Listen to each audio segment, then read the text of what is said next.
The Waxman-Markey bill promises to destroy our standard of living and the quality of life with higher energy costs, higher food prices, and lost jobs. The bill is the single largest economic threat to our farmers and ranchers in decades.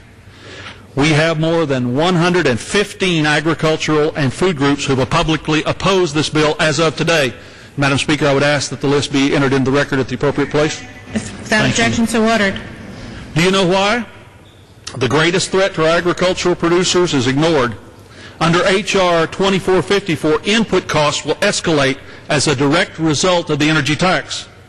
Meanwhile, the markets for their crops will shrink because of foreign competitors whose governments will not place burdens on their farmers. They will be able to undersell us. But what about the billions of dollars annually that farmers are supposed to garner selling offset credits? Many farmers will not be able to participate. Soil sequestration of carbon was going to be the way for farmers to generate credits.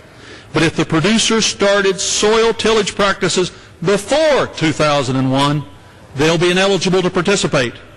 The amendment does not exempt agriculture from performance standards in the bill, which means the EPA could tell our producers how to manage their farms. This bill will tax you. This bill will destroy the livelihoods of those who live and work in rural America, those who work every day to consistently provide our nation and the world with a safe, affordable, abundant food supply and fiber supply.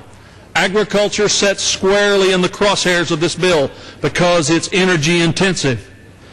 Whether it's the fuel for the tractor, the fertilizer for the crops, or the delivery of food to the grocery store, agriculture uses a great deal of energy throughout production and processing. Although USDA hasn't devoted any time or resources to complete economic analysis of how this bill will impact farmers, the Heritage Foundation has.